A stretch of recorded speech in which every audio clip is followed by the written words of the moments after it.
Hi there, this is Chandra Easton from StarAstrologyHealing.com. Just going to chat a little bit about the Wesak Festival that's coming up very soon. It's on the 11th of May, that's this Thursday coming, and the exact Wesak occurs when the Sun is in Taurus and the Moon is in Scorpio, exactly opposite each other on the full moon. And on the east coast of Australia, this is 7:42 a.m. on Thursday the 11th of May. So I'd just like to talk a little bit about what this festival is all about, what it means on a spiritual level and on an astrological level. So the Wesak Festival is known as the Festival of Enlightenment, and it is one of the three major festivals of the year, the first being the festival on the Aries full moon, which we commonly associate with Easter. The second being the Festival of Enlightenment on the Taurus full moon, which we associate with the Buddha Gautama. And the third of the major festivals is on the Gemini full moon, which we associate with the Festival of Humanity, the Asala Festival. So it's the second in the trilogy of major festivals. And think about the spiritual festivals as vortexes or catchments of or waterfalls of light, where light from cosmos, light from within our solar system, gathers in a powerful climax and is then delivered via the initiates, the enlightened ones who are in physical bodies on the earth, through their higher disciples and through their lesser disciples and through the spiritual aspirants towards humanity. So it's a period of dispensation. And the dispensation is of three frequencies. Basically, the Easter festival brings down Shambhala light, very strong first ray energy, known as the will of God, to help bring about seeding of the new age of the heart, and also the cleansing and the clearing away of obstacles, separation, fear, hatred, materialism, that stand between us and harmony and balance on earth. So that's the Aries festival, also known as the Festival of Rebirth or the Festival of Restoration, and we are renewed and restored and reborn unto ourselves, each and every one of us. The second in the series, the one that's coming up this coming Thursday, the Festival Enlightenment, holds the energy of love and wisdom, and it's a celebration of the life of the Lord Gautama Buddha and the transference of the role of the Buddha to the Lord Maitreya, who is the fifth and the future Buddha of Earth. So you could say it's a passing on of the torch, if you like, from the fourth Buddha of Earth, Lord Gautama, who was Prince Siddhartha, through to Lord Maitreya, who will be the fifth and the future Buddha of Earth when he takes incarnation in a couple of 100 years' time. Yes, and so we are in the middle of the three holiest months of the year, and the 3 months of the most powerful spiritual foci and intent. And of course, how that translates and what that means on a personal level is that we are literally being bathed in cosmic and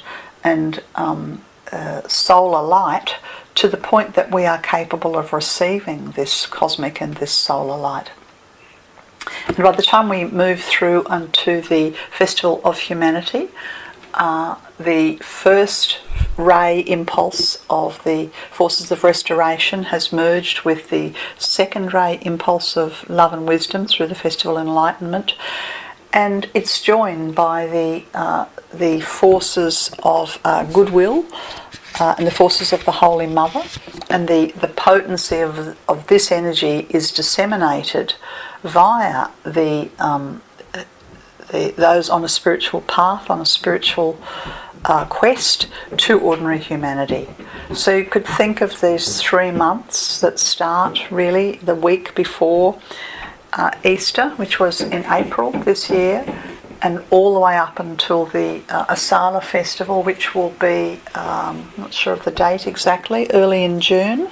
So that 3-month period where we're catching spiritual energy and being bathed in it and quickened by it, and having our own personal issues stimulated by this profound soul light, and then we become part of the grail that disseminates this light for the good of all and for the good of the earth.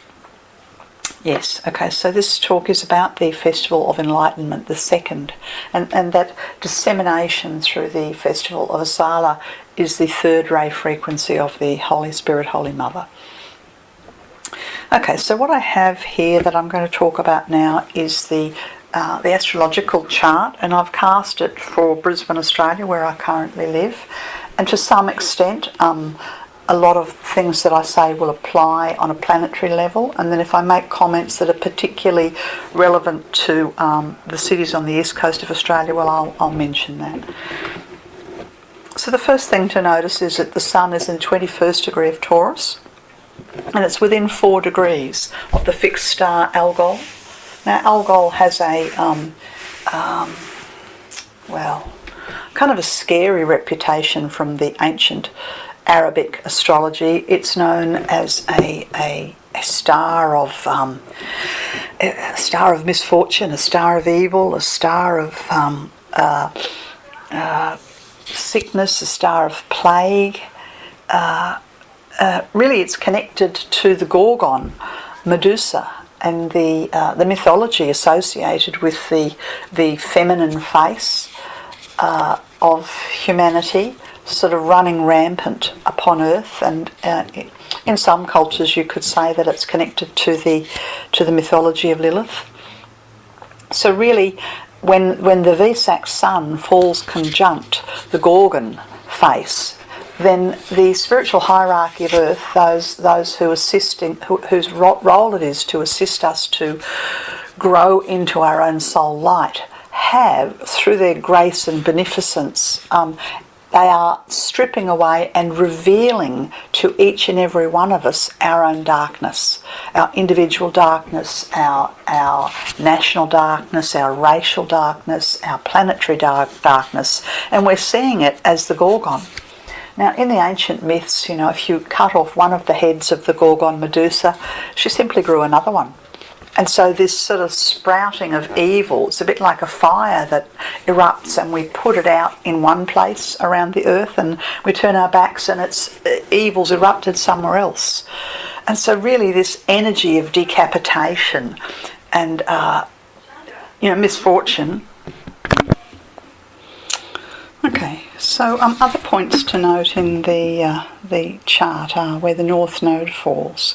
Now, just as the Sun is conjunct Algol, this most malefic of the fixed stars, so the North Node, which sits in the 30th degree of Leo, is conjunct the royal star Regulus.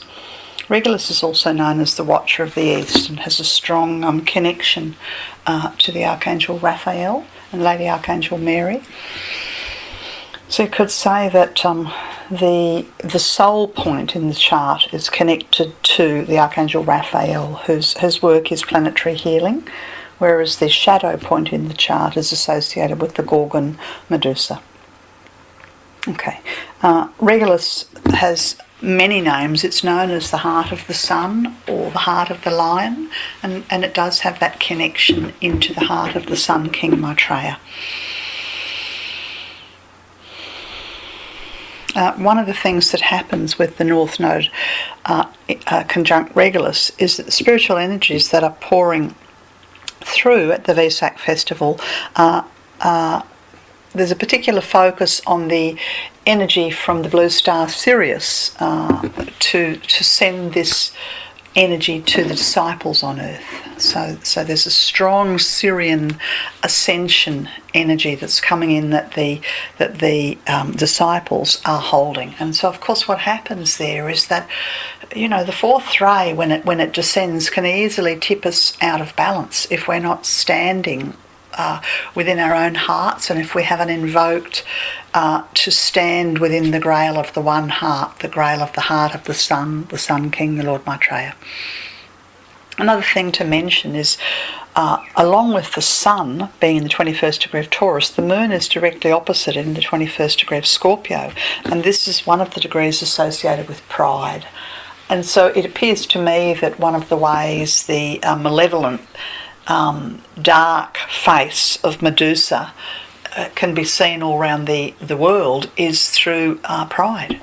And whether we end up tipped into global war because of pride of certain leaders in significant countries, well, that remains to be seen. But you could say that the spiritual hierarchy it's like lancing a boil, really.